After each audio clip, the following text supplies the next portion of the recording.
Hey, good afternoon, everybody. It's about 2:23, 2:24, 5, whatever you call it. And I'm here to talk about a show.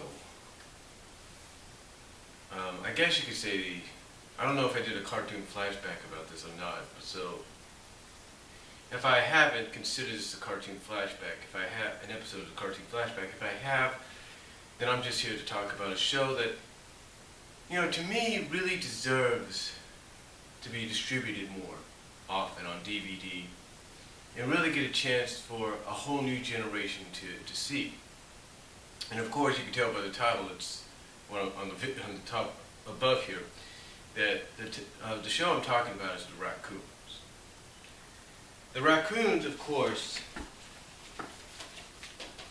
for those that don't know about this show,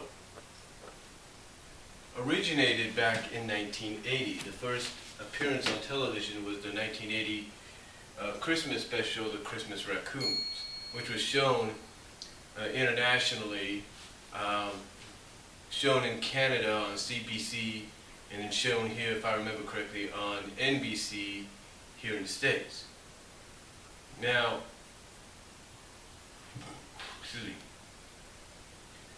the Christmas Raccoons proved to be a very successful and popular special for curator Kevin Gills, to the point that it inspired him a couple years later, or a year or so later, or something like that, to create a sequel called Raccoons on Ice. And that too proved to be a success. Proved to be such a success that he decided to take the next step, and instead of doing a 22-minute, half-hour special, he decided to do a 44 to hour-long special called Raccoons, The Lost Star. Basically, I guess you'd call it a mini-movie, which obviously is all a dream sequence that Schaefer goes through, and it takes place in an alternate world. Now, with that as the success that it was, it inspired him to release one more special, but directly to video, and it's called Let's Dance, which is basically a story within a story. Basically, Schaefer and I can't even think of that dog's Boo. I think that's the dog's name. Bert basically flies them via NASA, via a NASA shuttle to the dance area that they're at.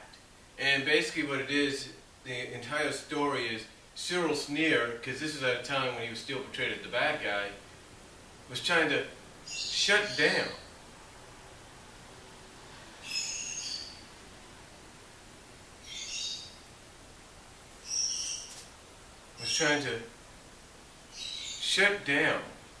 the entire event because it was disturbing to sleep.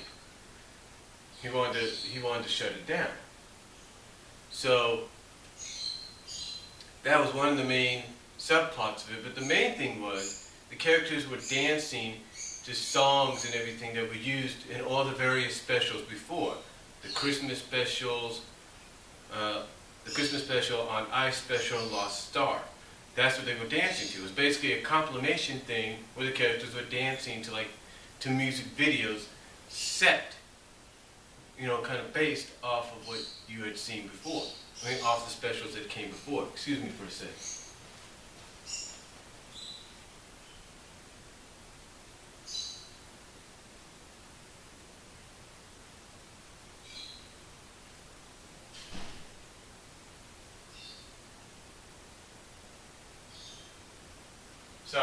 Sorry about that. The bird in there gets very loud, even when you have the door open.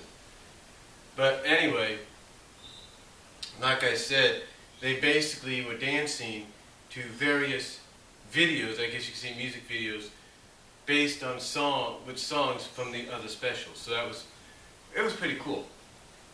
And then after that, CBC and Disney Channel decided to start funding the work that needed to be the animation for the Raccoons television series. The Raccoons television series came out in 1985, and ran for 6 years, 5 seasons, folks, on the Disney Channel and CBC.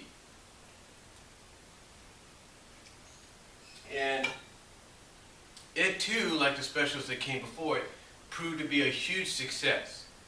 Now, of course, after the first season, which was animated by the same studio that had done the specials, the animation was taken over by another studio, and basically when you looked at it, you were like, you couldn't even tell the difference. Well, you could tell there was a difference in animation, but not that much. I mean, the animation was more, I guess you could say, fluid, more smoother, but it's almost like you couldn't tell the difference, if you know what I mean. You couldn't really tell the difference. Now, the one thing that I felt made the Raccoons such a unique show when it came out, what I felt made it a very unique show and a successful franchise as it was, especially for the animated series, and even the specials themselves, was that each episode of the series, well, not each episode, but most of the episodes, let's say maybe 90% of the episodes had musical interludes. In other words, they had a song playing in the background for certain scenes, which was pretty cool. And normally at that time, the only other show that I know of that would have done that was Alvin and the Chipmunks, and that was it. But it was mostly the Chipmunks singing the songs. It wasn't someone that was, that wasn't portraying a character or anything. Well, you kind of get the idea. But anyway, the difference about this, though, the difference was, the Chipmunks, when they did their song stuff, that was cool and everything. They would just basically cover songs. Basically, at the time, for their first few seasons, it was nothing but cover songs, their versions of already popular songs like Beat It, and Who You Gonna Call, and We Need a Hero, and songs like that. The Raccoons, however, were completely different. And that, I believe, made them successful because all the songs were original songs. They weren't covers, anything. They were made specifically for the specials and made specifically for the television series. I mean, they had, 2 soundtracks released for the specials, and they had a soundtrack released for the television series. One of the soundtracks, I think, was called Lake Freeze, the Raccoons songbook or something like that, or song tracks. The other one, most notably, is Evergreen Nights, which is mostly songs performed by Lisa Lohan, who is a Canadian singer and actress. Now, she had provided most of the songs. She did some duets with some people. One song she didn't do was New World. So that was the only other song she didn't do. All the other, you had people like Curtis King, I think Curtis King did that song. But she mostly duetted with people like Curtis King and a few others on certain songs. And to me, that's what made the Raccoons a success, that all the songs that were performed in the series were originally made for the series as well as for the specials that came before it. Now, like I say, the series ran for 5 seasons. The animation studios changed after the first season, and believe it or not, character development was made as well, especially for the villain. You see, back then, when you had a villainous character, they remained a villain for the whole series. But as the series progressed throughout the seasons, Cyril Sneer, the main antagonist, he started to change. He became more of a protagonist. He started to have a change of heart. He was still the same Cyril Sneer, greedy and all that for money, but he was starting to have a more positive outlook on things, like, protecting the environment and stuff like that. So that to me was really a great thing because it allowed the characters to develop. It even let the character of Bert Raccoon, right here, this character, develop as well. It allowed him to grow, it allowed him to mature at times, still be the fun-loving Bert and everything that he was, but allow him to be more than what he was. more than what you saw at times, especially when it came to season 4. Now, first of all, before I start, excuse me for a second.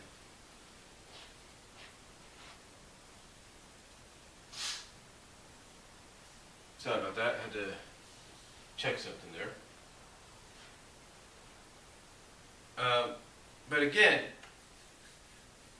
before I get into season 4, season 3, I believe, and I think season 2, end of season 2, but mostly season 3, introduced a new character to the group.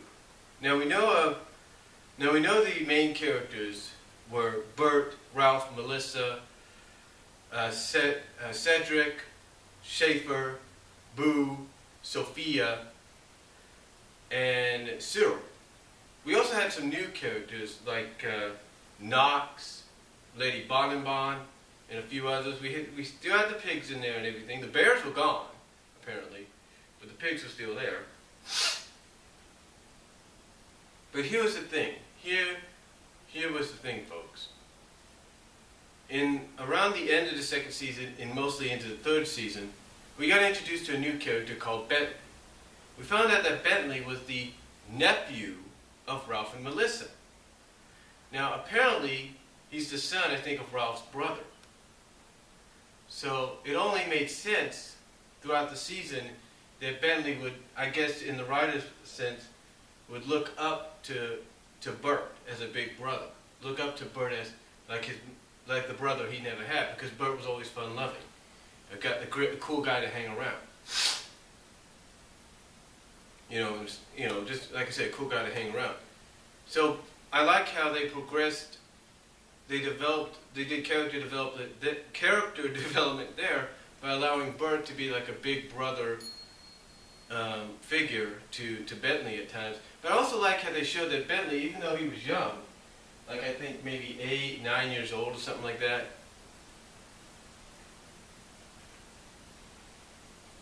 8, 9 years old. I like how they made him smart, like he could figure things out. But no, now they not only made him be smart, but I like also how they allowed him to kind of have that character development, but also still being naive, still being, a 9, 8-year-old kid that could be naive and fall for the latest scams and tricks and all that and whatever. So I like how that was all written in and done. But then we get into the 4th season, and Bentley's still around. He still shows up. But it was around maybe the first 5 or so. Excuse me again, I gotta look at something here.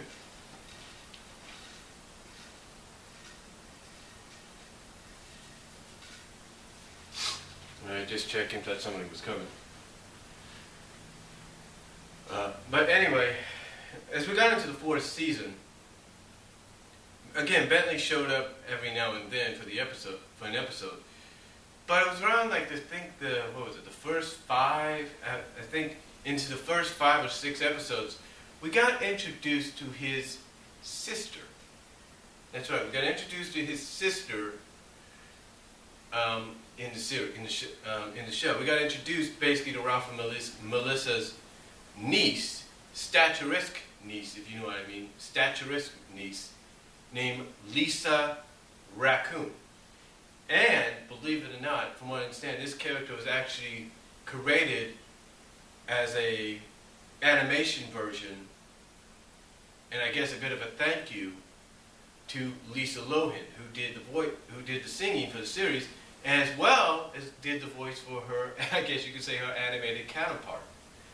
But unlike Lisa Lohan, Lisa Raccoon was not a singer that we know of. She was more of a athletic kind of girl. So that was a unique thing there. But the difference was with her is, unlike the other raccoons, she was tall. I mean, we're talking Stacy Keibler size. No offense. But she was tall when it comes to all of them. And what was funny about it, and the thing, again, goes back, and the thing about this, in the episode she debuted in the 4th season was Spring Fever.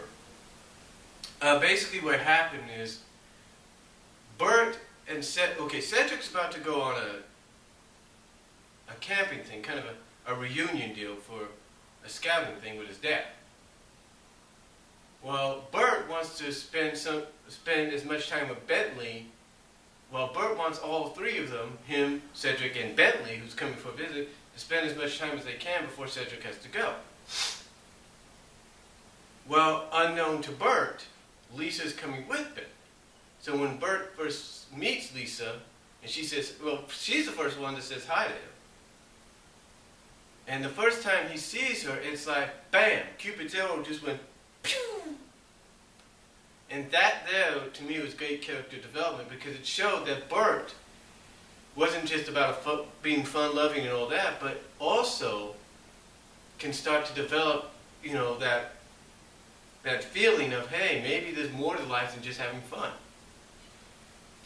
Now, I like how the development of this episode was, he does, it takes a while, he's trying to act, mature and everything in front of Lisa and all that to try to impress her. Well, he finally does acknowledge the fact that he finally does, I guess, build up the courage, and she kind of figures it out as well, that he has feelings for her. And even though it's not received as the way he would like, later on he finds out that she does care about him as well as a friend and wants to be his friend for forever, for life, if you will. So, I like how the character development for Bert there was done tremendously because he learned that, yeah, you could have a crush on somebody or you can develop feelings for somebody, but that doesn't mean, they want to be automatic. That doesn't mean they're automatically going to be your girlfriend or your boyfriend. It just means maybe, they might feel the same way about you, but perhaps they want to just start out as friends. And to me, that's what I looked at there. It's like, I think the way the writers wrote it was that Lisa knows how Bert feels about her, because you can see that later on in the following season, to the point that she's like, I'd rather be friends right now because I don't know what else is out there. And also the fact that at that time, she lived in the city with her family and he lived in the forest.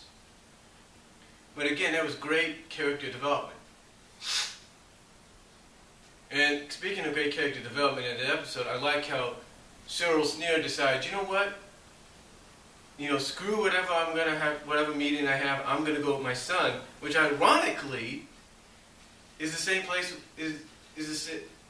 which ironically where he and his son is going is the same place that the person he was supposed to meet was going. So, that was pretty cool. But then we get into what is considered the final season. And this season was, again, tremendously done, very well written, the songs were great character development, especially when it comes to Lisa Raccoon. See, Lisa Raccoon made her return with her family and Bentley in, I think it was episode 4, or 5, called Moving In. Basically what happens is Lisa's father gets a job, or loses his job or something like that, or offered something like that, and they have to move because they can't. My guess is, I think he lost his job or something like that. I'm not really sure, or was offered a job or something like that, but they have to move to the evergreen forest. Now Lisa at first is not too happy about this because she's moving away from her friends, she doesn't know the forest that well, and there's not anything real close by. And that to me is great character development for her character, because that's the same thing, because believe it or not, in real life, that's how a lot of young teenagers or young adults feel when they have to move. They feel that, they feel they're moving away from everything. They feel that they're moving away from the environment they know. They feel they're moving to an area where nothing is there, where there's nothing to be interested in. So, but in the end, she realizes, you know what, maybe there is more. Maybe there is more, and it's Bert, who she actually gets along with on an athletic standpoint, if you will.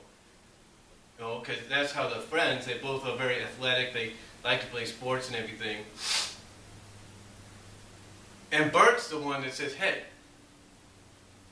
because they're playing a little basketball, and when she says that basketball is a team sport or something like that, Bert says, "Oh, a team, just like a family, huh?" He basically brings up the fact that because in basketball you got to help your team win, you got to help your team out. In basketball, the same goes for your family, because that's your team. You got to help them out. You can't think of yourself. And I like how, because of that, it just hits you. You're like, oh my God, he's right. I've been thinking about nothing but myself. I haven't been thinking about my father or anything like that. So I love how the character development works there for her. I like how the character development works for her in that episode. Now, she doesn't appear in all the season 5 episodes. She does appear in her fair share of them. There's no doubt about that.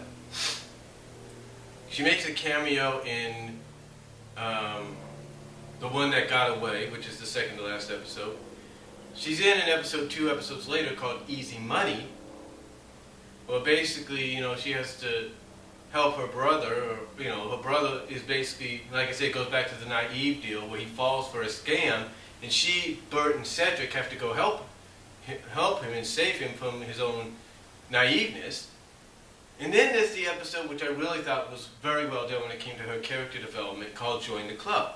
Join the Club basically showed what we all deal with in real life at a young age: peer pressure. And basically what it was is that Lisa had a friend, or she thought was a friend, coming down to visit. And that she was going to go back with this friend to visit her friends in the city. Unfortunately, this friend is a smoke addict. So basically what happens is Lisa starts to starts to smoke, which is kind of a displeasure to a lot of people, especially Bert. So basically what happens is, in the end, she sees her brother picking up a cigarette, right? And she basically confronts him saying, "Don't you ever do this kind of stuff." And I think that's when it kind of hits her that, wait a minute, this is what my friend wants me to go back for? To be like that? To develop a habit for that? And basically she grows from it and realizes, you know what? And thanks to Cyril Sneer, who also is going through peer pressure, believe it or not, because he wants to join this club, but then realizes, you know what? If I have to knock down my son's clubhouse, which has my door knocker on it, forget it. I'm not going to do that. So basically both grow from it and realize, you know what? Just because you want to be part of something doesn't mean it's always going to be the right choice.